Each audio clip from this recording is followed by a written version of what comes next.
What's up, guys? It's John with Beyond the Page podcast. Hi, I'm Ashley, and we're a mom and son duo. Going to talk about our life with Fabry's, the ups, the downs, and everything else in between. Heck yeah, man. Let's get started. Man. All right. First, I would like to shout out everybody who has liked, shared, subscribed, commented on any platform there is. Thank y'all so much. Y'all are real MVPs because it's been a while. Been a while since It's been like a I've year uh, since we've recorded stopped. for our lovely subscribers. It's been a while. Okay. Oh, All okay. right. So, Sorry. I really Mom, like that song. you look different. You look different. I do. You look like a hummingbird. Tweet, tweet, tweet, tweet.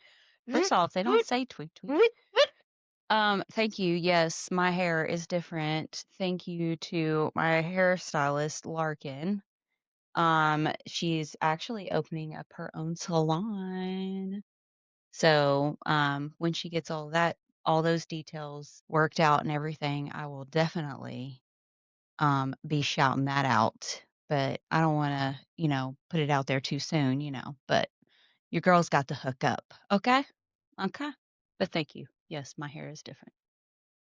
So, yes, it has been a while, viewers, and we are completely sorry about that. It's been a busy few Couple weeks. We've had several inconveniences. Isn't that the word? Inconveniences. Yeah, several.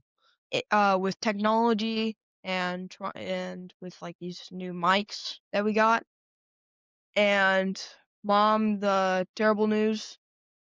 Yes. So we had to put our lovely 16-year-old dog Sheba down after our situation with the technical difficulties. Then that happened.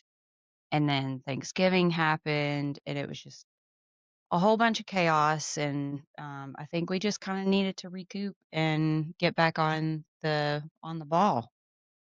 It was rough riding there for a little while though. But there is some good things coming out of the shadows. Hmm. I'm probably, hopefully soon, I'll get out of that study hall thing that I oh so hate. Yeah. Yeah, that's something. Yeah. What John's about been John's been kicked to a study hall to get a lot of his makeup work done because he's missed some days from having flare-ups and such. So, any good news from your side, Mom? I finally got my infusion done. Oh yeah. Yeah. She didn't get her infusion 1 week, and during Thanksgiving break, my wonderful Thanksgiving break, she was burning. It's not her fault. It's her system's fault, and Yeah, how dare they? it's the hospital, or not hospital, but The clinic didn't get my medicine in. Like they ordered the medicine, but it didn't come in on time, so they couldn't do my infusion. And our time is very strict because of me and John having to alternate our infusions. And then insurance will only allow you to do your infusions strictly 2 weeks apart and everything. Um, so yeah, it was kind of impossible for me to get my infusion, but I got it on Tuesday, which I'm still kind of having some issues here and there, but a lot better than what it was before because I think I described it at one point like it was like somebody was giving me like an Indian rope burn on my neck. Do you remember what that? yeah, like a person would take. I did it to a couple kids at elementary school. Dang, that's messed up. 10 kids did it to me. I did it to 5 kids. Okay, all right. Well, So, but yeah, any other good news on your side? Is there a certain know- award that you won I at know you're fishing for stuff. No. my oh so dear mother won a really special award. What was it, this week? No, Last week? it was a couple weeks ago. I got a healthcare hero award, What which can you explain what that is? which is it's an award that you have to get nominated for, but from like a family member. It could be a nurse, a fellow nurse, the actual patient themselves. Um, I'm not quite sure who nominated me. I kind of have a feeling it might be a certain someone, but I don't really know. But it has like a description of why I got the award on there, which I can't unveil that, but because it was a situation. But you get the award for having resilience and avocation and compassion for your patients or the family members and stuff like that. So no one has ever gotten it on my unit, and Are you like the first person to get it? mm, was one of the finalists to get it. So yeah, so I got this really cool pin on my badge now, and a really awesome letter that I can look back on and um, kind of reminisce and hold dearly to my heart. What's the pin look like? It's black and it has a gold heart, and then it says "Healthcare Hero" on it. Sounds nice. Yeah, it's pretty awesome. Um, any other good news? I think so. There's Yeah. some good news for me on the on other than the school thing. Oh Lord. I got good Xbox game deals. Oh, Black Friday deals.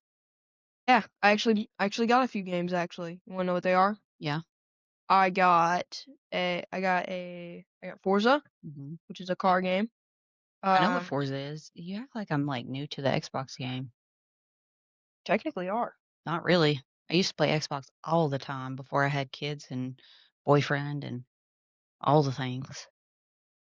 Didn't you play a game called BioShock? I have That I played BioShock, I've played, Battlefield, I've played all kinds of games. But anyways, keep going.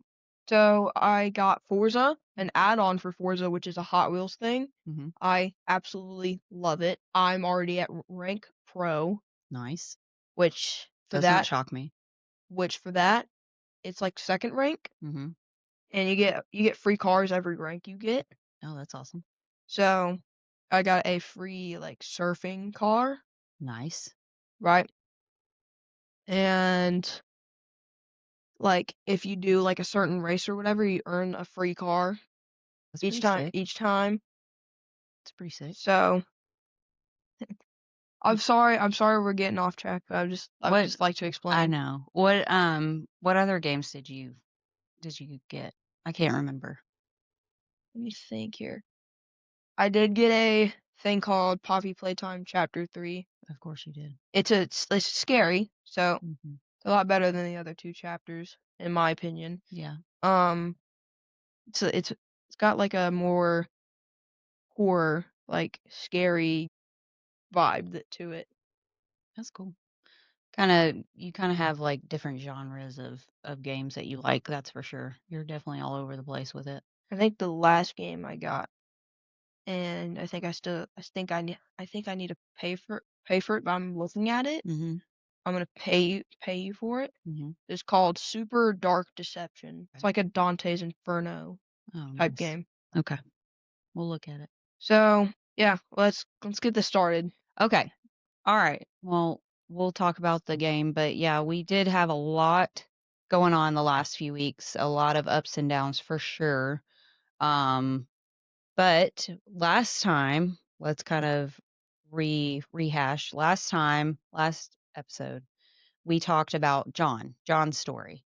Kind of like when he found out some different things about him, his autism and his Fabry's, and some struggles that he has with that kind of stuff, and kind of relived his little life that he has, up until now.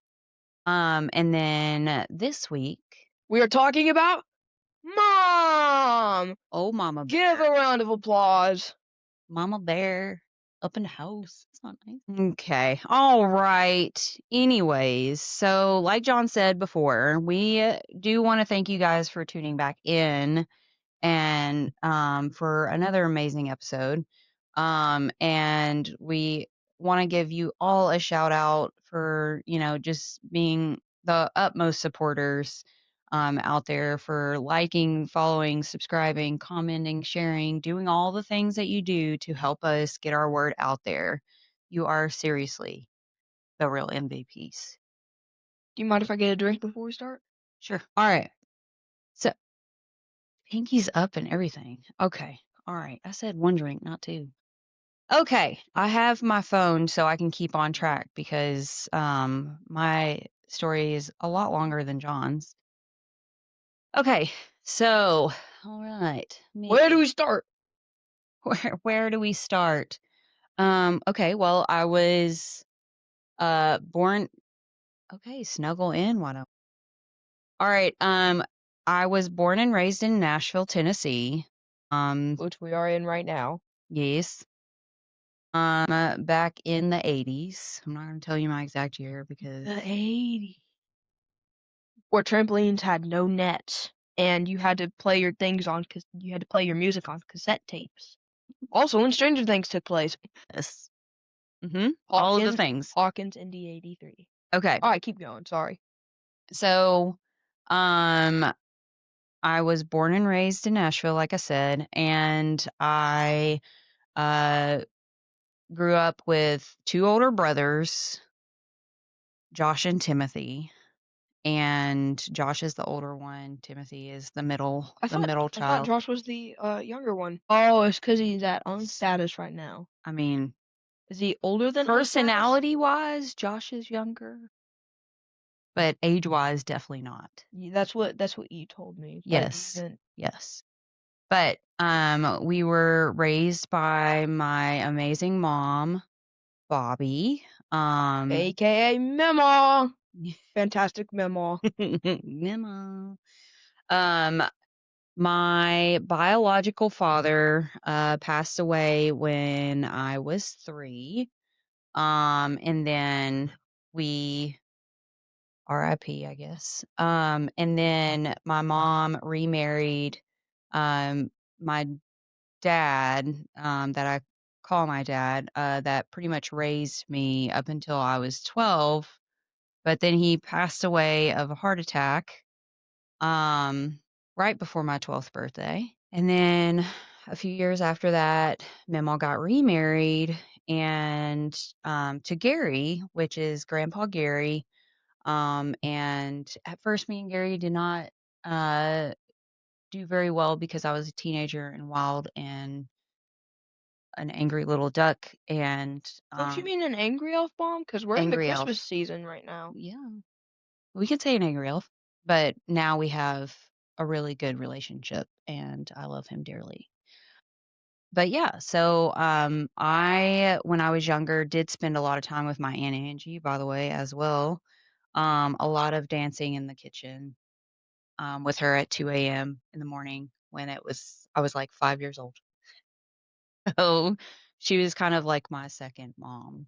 And then I met my best friend. This will kind of this will be like a little bit important like later on in my story, but I met my best friend when we moved into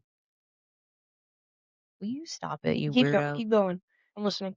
When I was 5, I met Kelly. She lived across the street from the house that we had just moved into when mom remarried my dad. And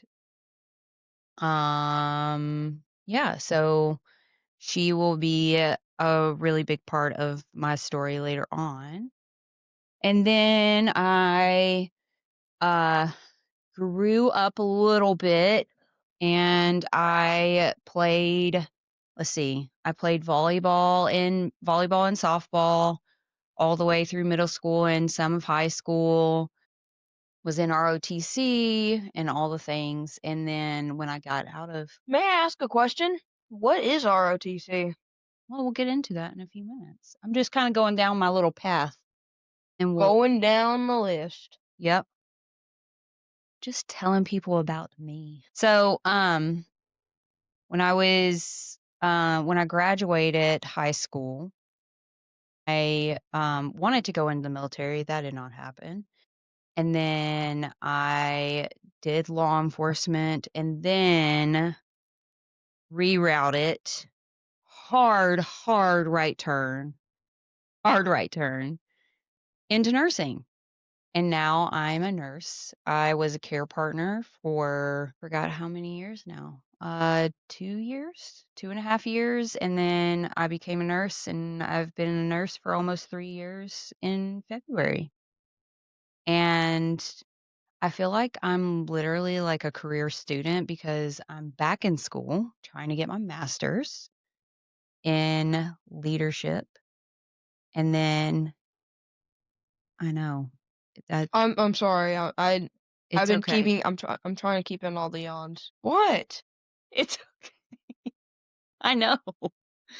I know. It's not a story about you. I'm fine. No, like, bro. I'm sorry. I'm trying to keep it in. It's okay. All right. And Also, then speaking of career, she did go to my school with.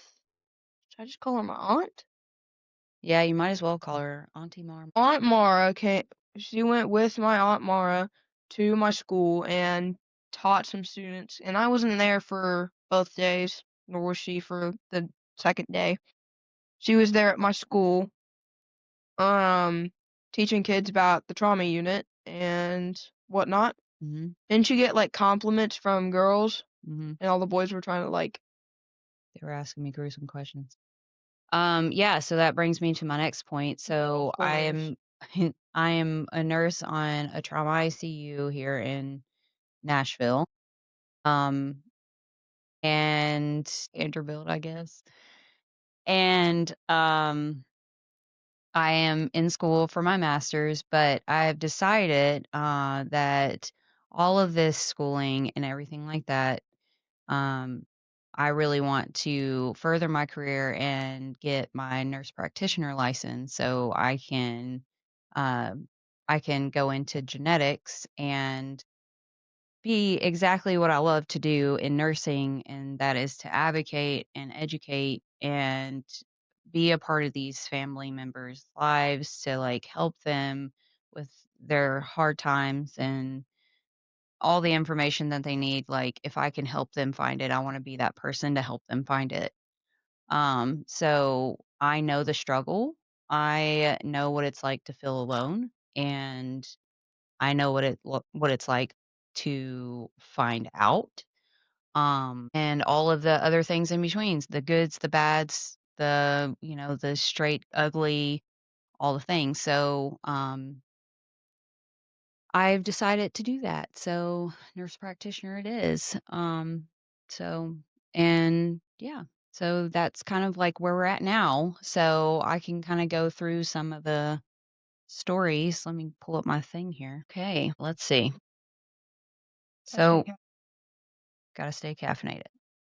Um, we decide to record at like 8 o'clock at night, so he feels like exhausted when he's doing this. Okay. It's a school day, man. I mean, tomorrow's also a school day, and I'm Well, he gonna can be now. like the whole night. I'm just gonna be on Xbox with Lucas and them. Tomorrow night. Yeah. Yep. Okay.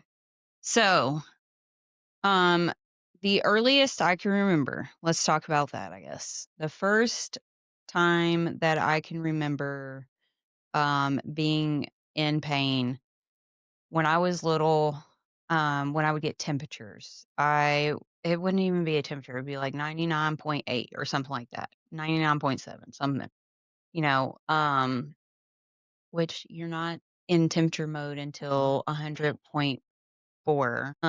But I would just start burning and it would be in my arms. So John has burning in his feet, but mine is it's really in my arms.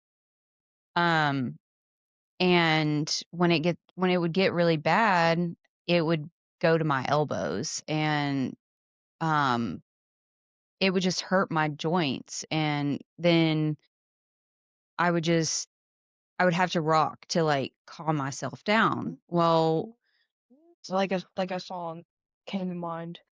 so when I would do this kind of stuff, Mima was like, like, "I'm so sorry, I don't know what to do for you." Like, I she would just try to hold me, and I'm like, "Don't hold me, but hold me." And, like, so we were in a "You got the hiccups? Hold your breath for not a long time, just some time.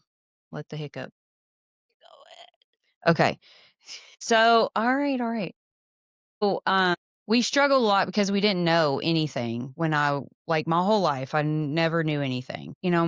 My mom, when I would get sick or when I would feel like I was getting sick or I would burn, my mom would just tell me that I'm fine and just send me to school and everything. I'm like, "I'm not fine," and I would get, like, really upset, and I would kind of get angry because I felt like I wasn't being heard or I wasn't being seen or anything like that because, Mimo just kind of pushed it off because she didn't really understand. She really didn't know. And I do have to stop and say, like, that I want to make sure that everybody knows, like, my mom was a great mom. Like, She she ain't a bad person. she did what like, she did what she knew to do. And it's not like she meant to hurt me more or anything like that with sending me to school or anything like that. Like, my mom tried, Also, to Memo, figure it out. don't beat yourself up. Yeah, don't beat yourself up for this episode. I'm watching you. Yeah, Don't beat yourself up. seriously. So, um, the times where she could really see that I was hurting, like when I would rock and stuff like that, she started to learn that that's when I was really not feeling well.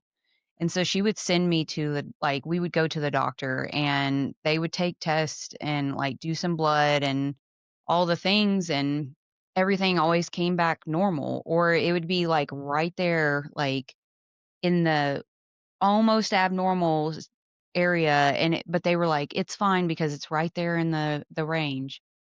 So nothing was ever, like, moved forward or progressed or anything.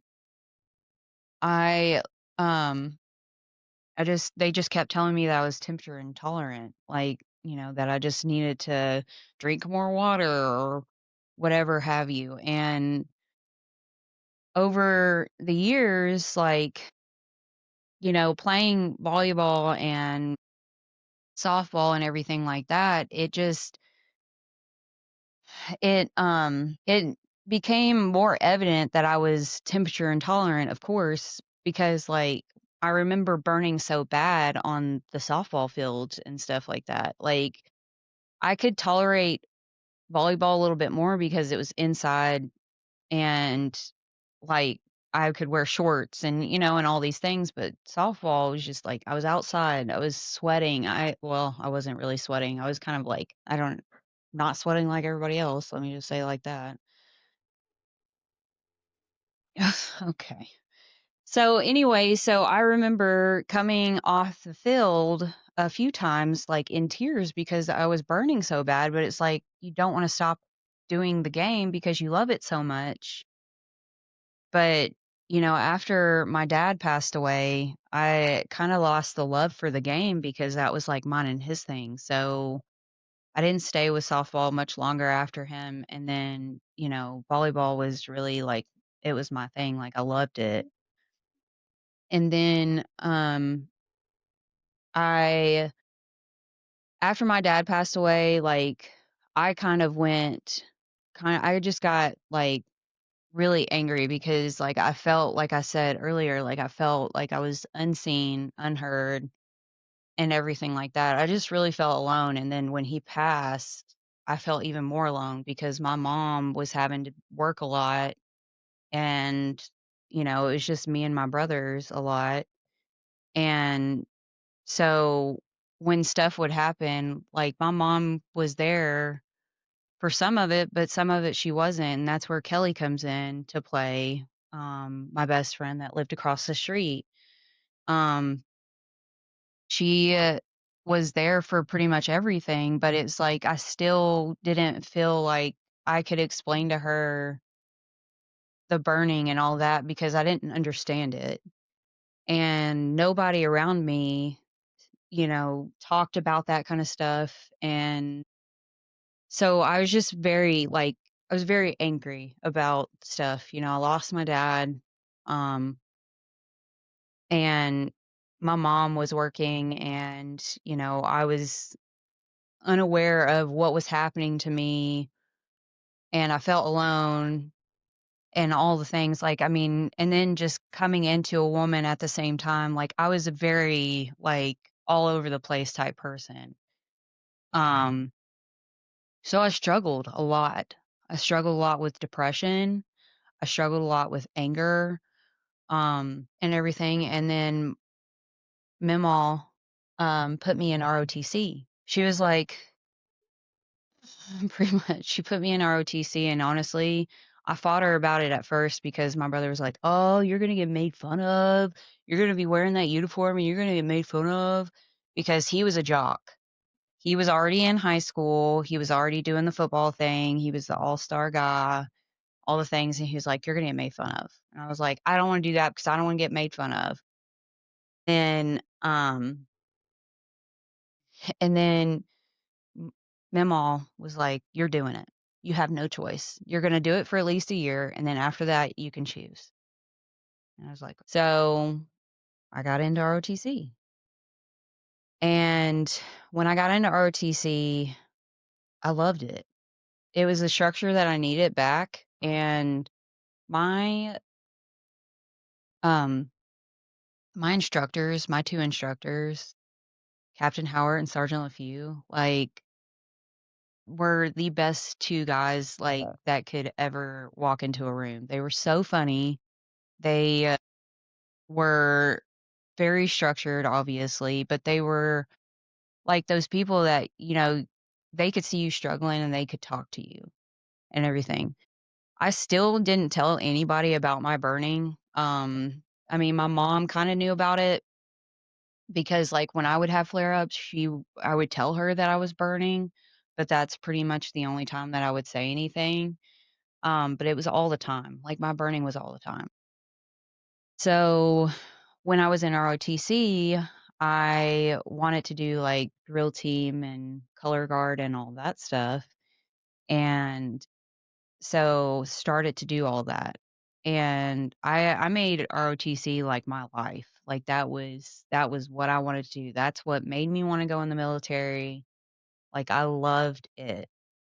Um and but then I started like when we would go outside and do road marches and stuff or do our PT days and stuff like that, I would burn so bad and I couldn't really like sweat like everybody else. And I didn't realize it at the time. I would kind of get moist, but I wouldn't get like drenched in sweat like everybody else.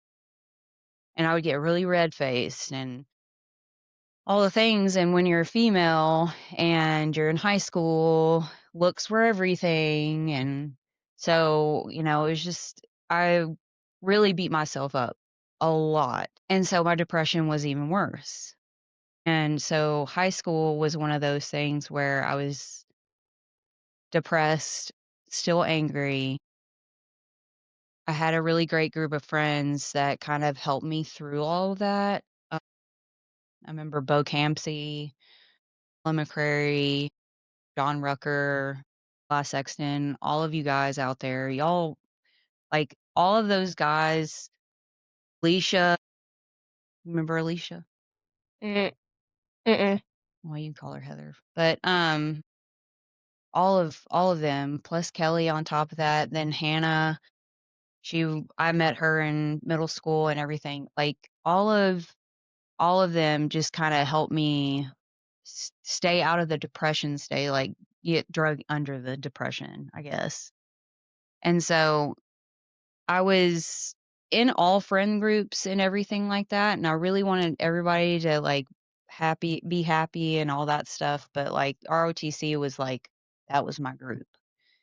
Um, so anyway, so back to the stories, like, I remember making excuses when we would go to do road marches and stuff like that, like, I hurt my knee or, like, because I did have a old softball injury from, when I was younger, um, so I kinda used that as an excuse and would say, "Hey, I need to step off and do this," and, like, I would be excused, and so I started using that a little bit more and a little bit more, and then I got to a point where it was like, I I don't can't wanna be like this. I can't keep going on like this forever. Yeah.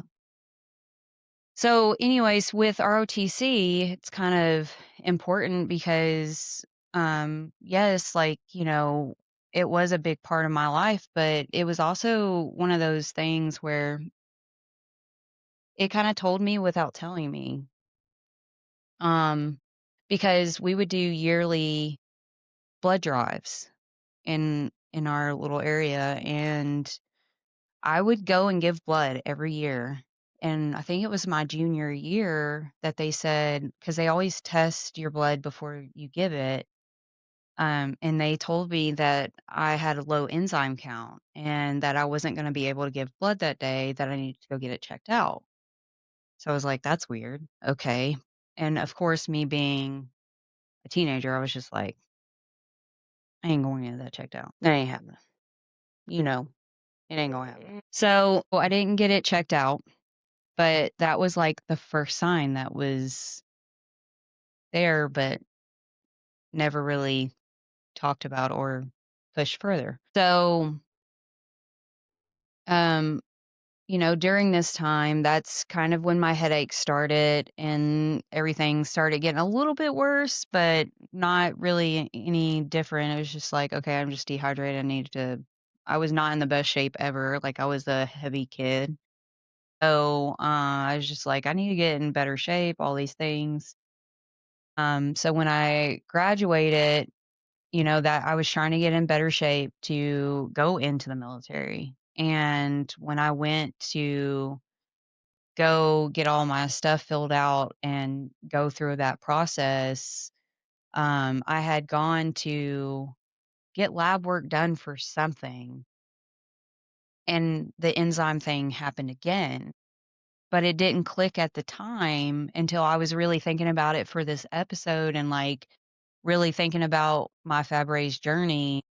It didn't click to me that this had happened twice now.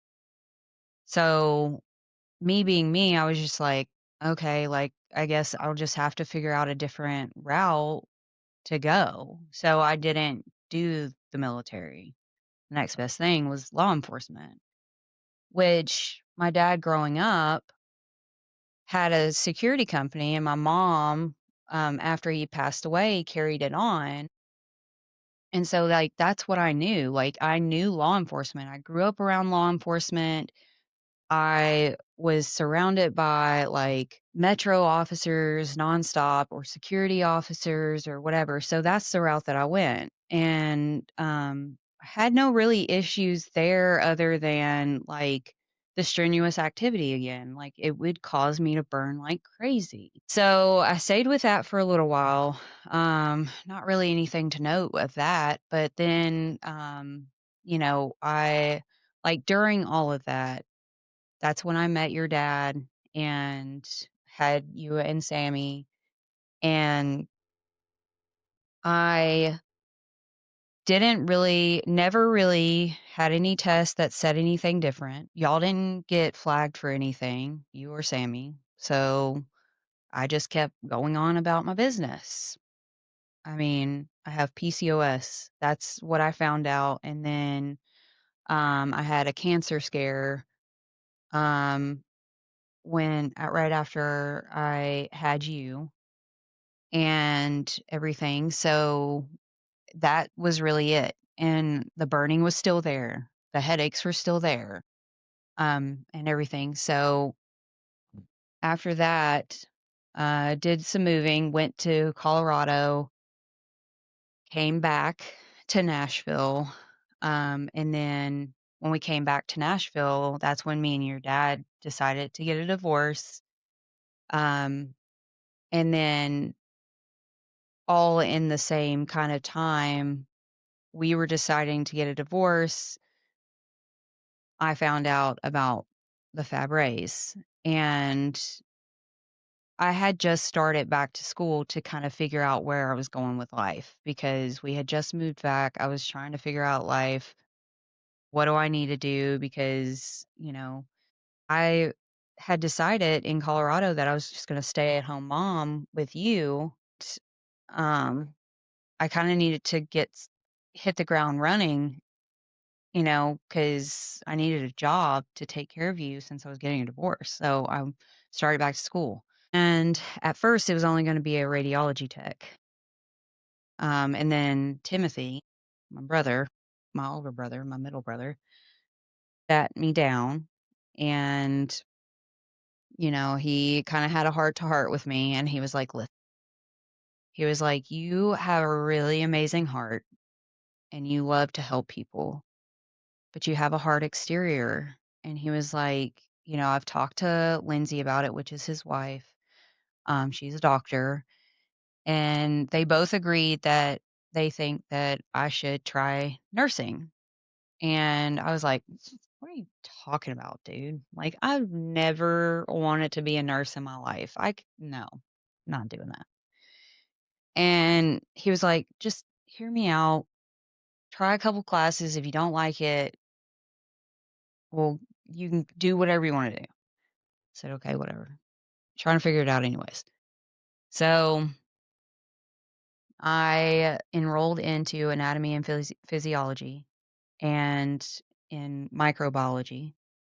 And I was taking those classes and I was like, "Oh, this is it. Like I love these classes. This is where I'm meant to be, like everything like that." While I was studying for my microbiology final, and I lost my glasses. And I was in the library and I was like, somebody took them off the desk. I lost them. I threw them in trash. I don't know. I don't know what. And I called them all freaking out. She was like, "Just go to, like, one of those, like, optometrist places, and get you a random prescription and, like, get you a quick set of glasses." And I said, "Okay." So, I go to America's Best in Hermitage, and there was an optometrist student there, and he was doing my exam, and he was like we were doing the light where they check your corneas and stuff, and he was like, "Hey, can you blink a couple times?" And he was, like, going through the test, like, a couple times, and I was like, "I mean, do you like, is everything okay? Like, I thought it was my makeup or something." And he was like, "Well, I see this, like, whirling, but it could be your makeup." And I said, "Okay." And he was like, "But hold on a second, I'll be right back." And I said, "Okay." And then he leaves, and then he takes 20 minutes to come back. I think maybe even a little bit longer. I'm like, "Bruh." I'm sitting there, I call Mamaw, and I'm like, "This guy told me that he'd be back in a minute. He's been gone for like 20 minutes, mom. Like, what? I need to go. I need to study. I'm on the clock." And she was like, "Well, he'll be back in there in a few minutes. Just be patient." So 1 hour later. that's how it felt. He comes in with a paper, and it's like a bum, bum, bum kind of paper. So he comes back in with this paper, pretty much. So then he's like, "Hey, I remember studying this in school, and it was very interesting to me because, this is the only marking on a female cornea, and it can only be under this diagnosis or this disease." And I said, "Wait, what? Like a hoobity what?" So you're just pretty much confused. Yeah. I was like, "What are you talking about?" And he goes, "Well, so I've only read like a little blurb about it, but I do know that this disease is a very rare disease, and this marking is specific for only women with this disease." And I was like, "What are you talking about?" Like, decently been healthy my whole entire life. Like, what are you talking about? And so he tells me about Fabry's disease, and he was like, I went ahead. Go ahead. I'm gonna like act like I'm talking. Do you want to talk? Well, I'll act like I'm talking. Anyways, so he tells me, he's like, I'm gonna set you up with an appointment at Vanderbilt's ophthalmology clinic, and I want you to go there, but I want you to check this website out first. Guess what that website was? What? Do you know what website it was? National Fabry's Disease. Disease Foundation. Yep, you are correct. So I go on there. Well, let me get back to it. So I was like, okay. And I mean, that's all I really said. And like, I go out, I give my prescription to the lady, I order a set of glasses, like a cheaper pair, whatever. And I go out to my car. And on my way out to the car, like I go to my driver's side and open up the door and I'm like, wait a minute, I need to go and put something in. I don't know what I was doing. I had to go to the passenger side, and I opened up the passenger side door, and guess what I found? Your glasses. Yeah, yes. Well, my glasses were in um the seat belt where the seat belt clicks in. Mm-hmm. They were right there. And the only way that I can explain it is it was like God's way of saying, this was your time to find out. This is the way. This is the time, Ashley. No, this is the way. This is the way. That's pretty much where my brain went. Ah.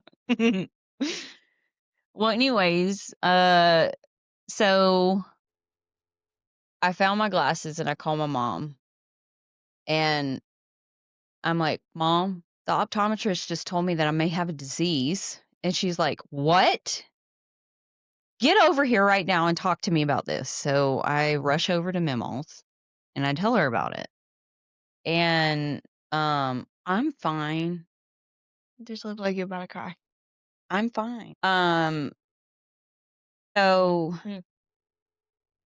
I tell her and she's like, okay, what do we need to do? And like she starts freaking out. My mom is a very strong soul, but she freaks out very quickly. So I was like, all we got to do is we got to go to the ophthalmologist and get it confirmed first, but we need to look at this website. So I go on the website and I look at the symptoms, and shout out to National Fabry Disease Foundation. You guys, You. Yes, you.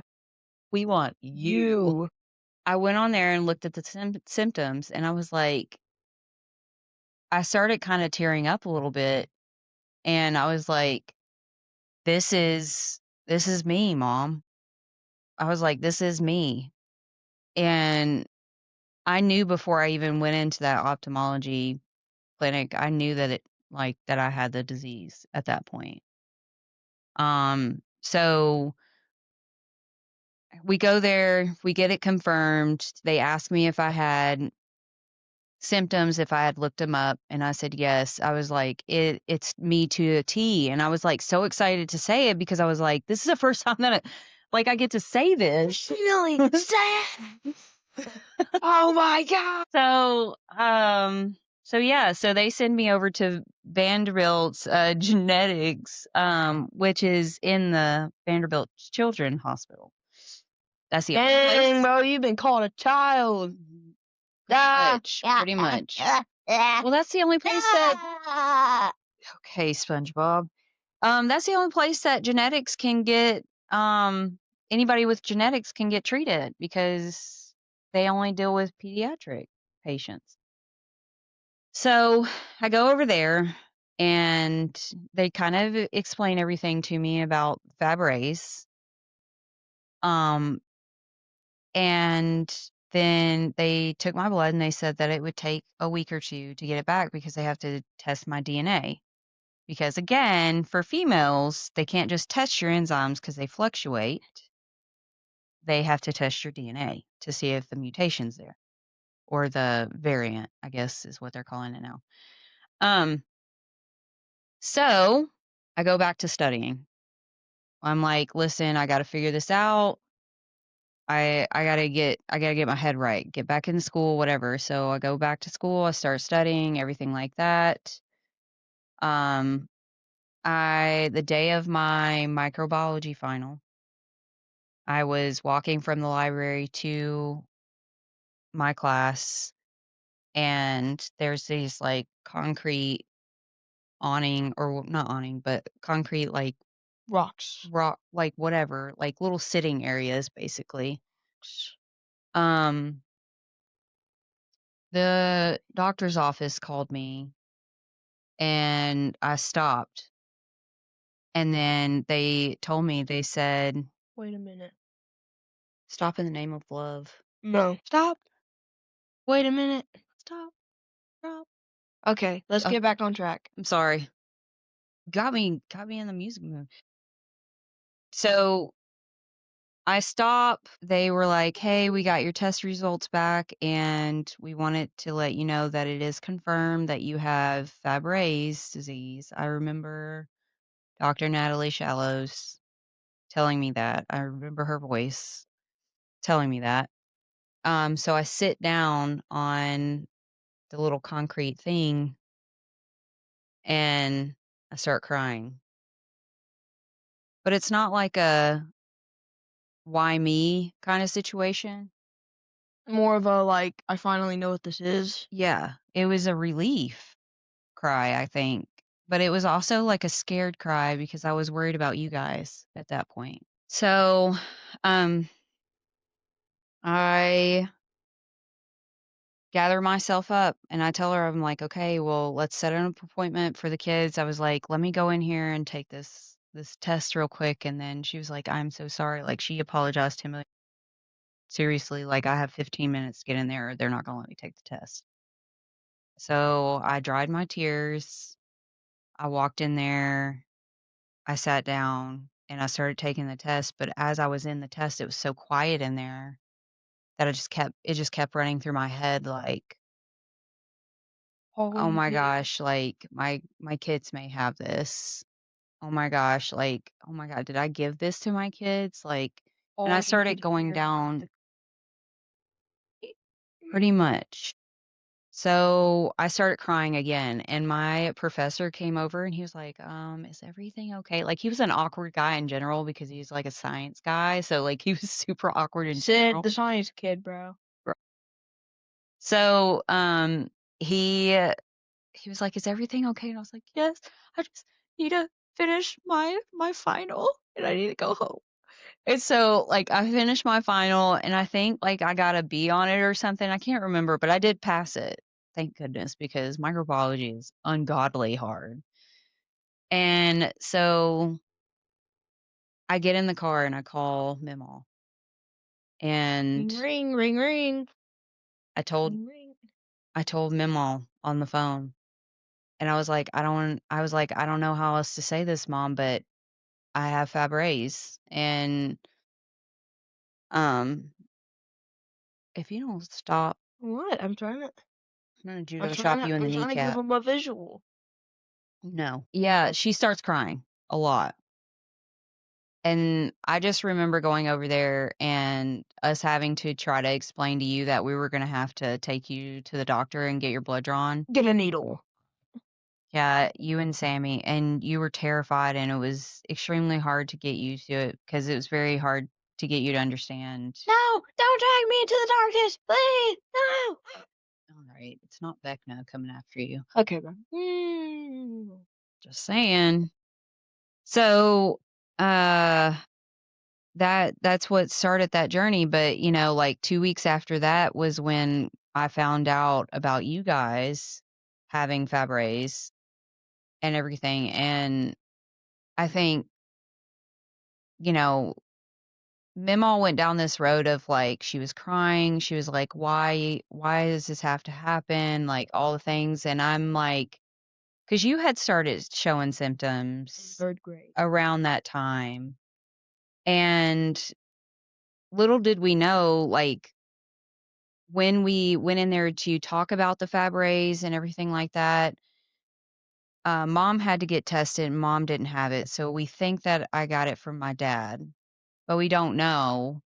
So it's really kind of a mystery on the back end of it. But going forward, we kind of know, okay, I have it, John and Sammy have it.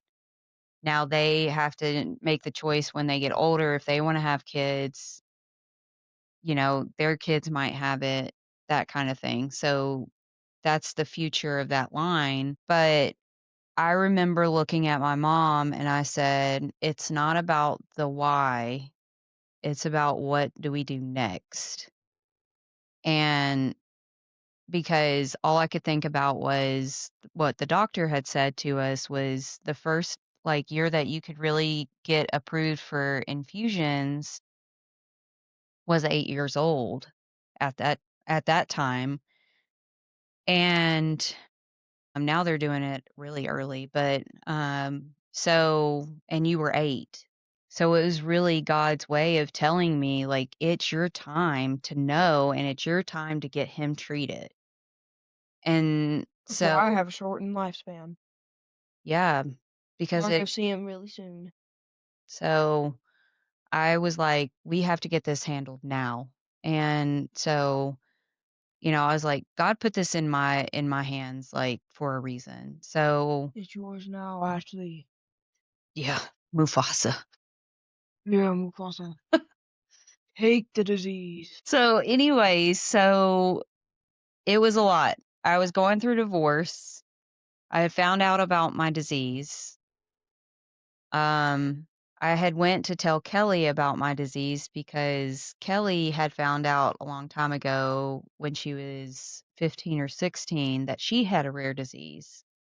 And her rare disease had neuropathy, but it was a different kind of neuropathy, but it was all throughout her body, but it attacked her main organs, which is kind of how Fabry's does. So I went over there to talk to her about it, and unfortunately with her disease, she can have times where she's paralyzed because her nerves are so overshot that she couldn't get out of the bed. So I went over there to talk to her about it. And I told her God put us together for a reason because, we both were a lot more similar than what we ever thought. We always said that we were sisters um and then that it just became so much more real at that point. And um and then I told her that I had made the choice to go the nursing route and that I was going to get my license to help take care of her, and then we could do this struggle bus together. That's the exact thing that I said to her. And then Kelly passed away like months after that. So that year was extremely hard for me. Um, but it made it more clear that that's the route that I wanted to go.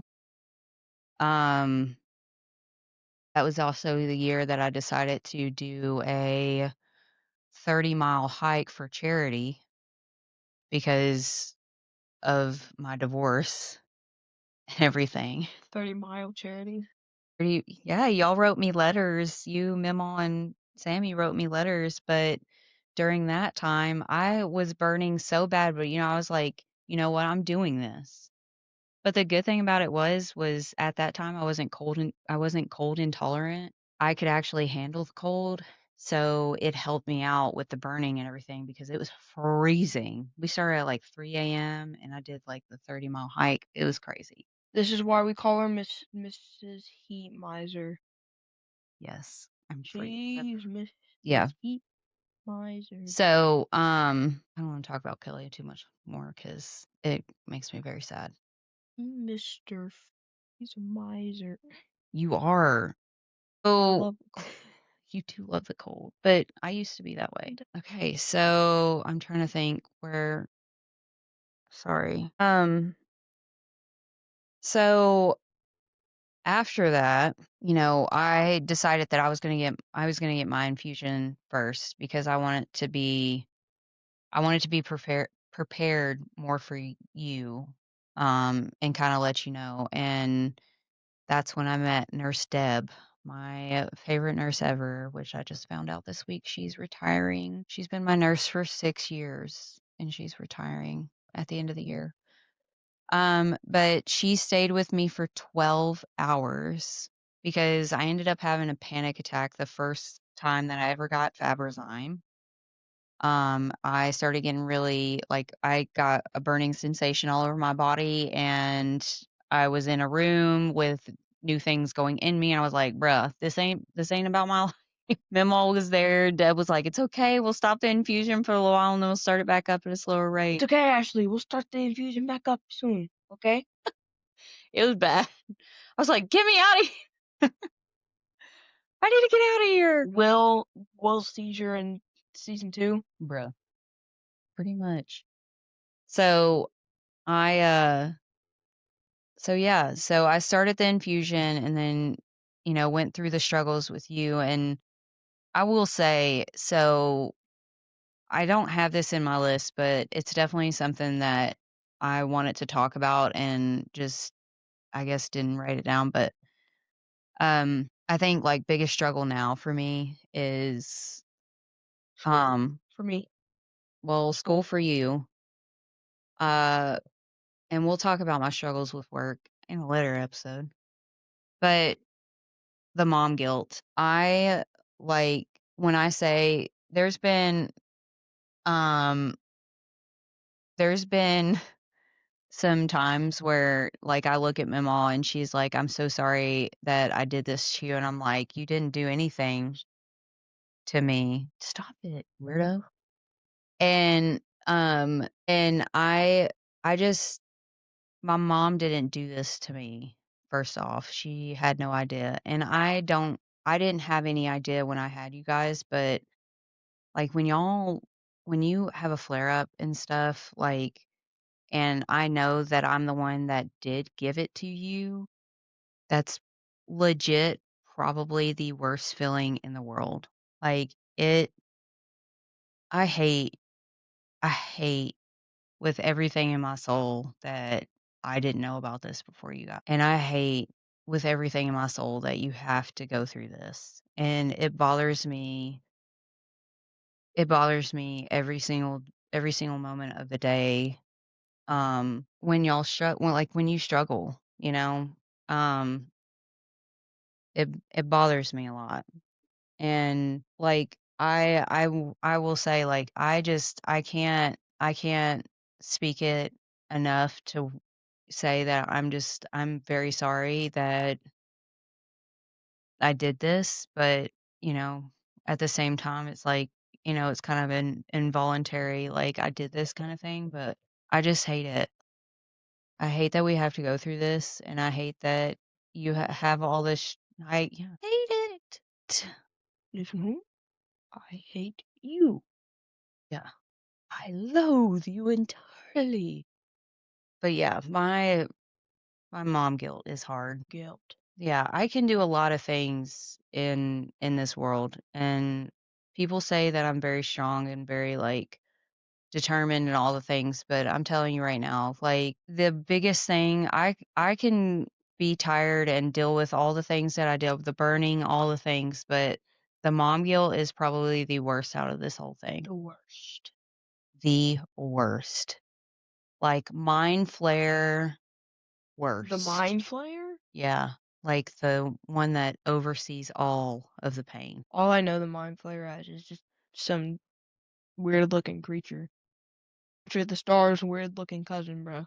That could possibly be uh controlling it all.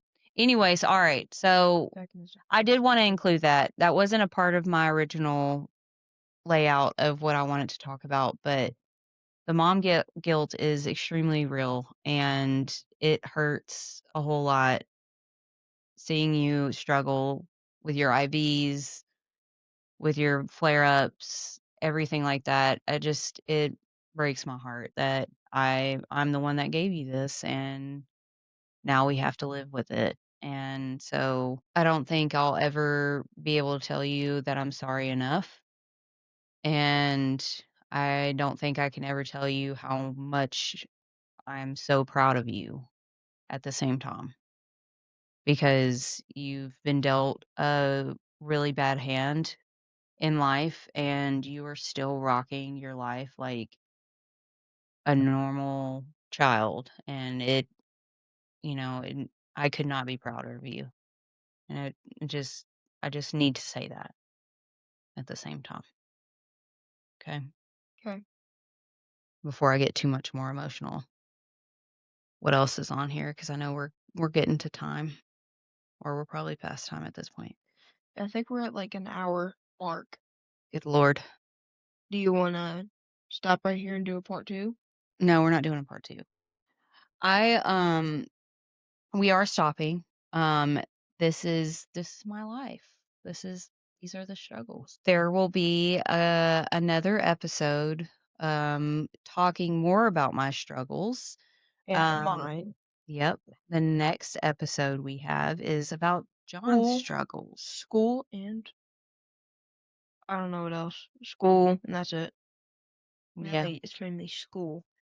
board struggles, having to all those things. So we will dive in deeper next time with John and his sweet struggles in life. And then episode 4 will be mine. So 4.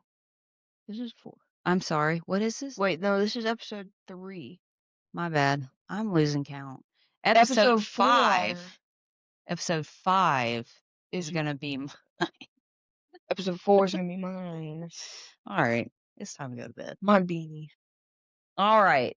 Anyways, thank you guys so much for staying tuned in and thank you just continuing to like, Make sure to like, share, subscribe, comment, do whatever your heart desires. share, subscribe, follow, all of the things in Listen between. to the podcast on Spotify. Soon will be TikTok. Soon will be TikTok. I know y'all been watching our videos on Insta. I see what you've been doing out there. I know But what kind of man you are. what situation is that? That's the scene from The Walking Dead. Okay. All right. Thank you guys so much for staying in, engaged with me in this episode. I know it was a long one, but I've lived a long life. Please come back and join us again for another awesome episode next week. That's Beyond the Panic podcast for you, episode 3. 3. Shooting it. I don't know. You're I don't know. you're supposed to say 3. I was gonna say free throw, but that's not a 3-pointer. Ball. All right. Thank you guys so much. Peace out.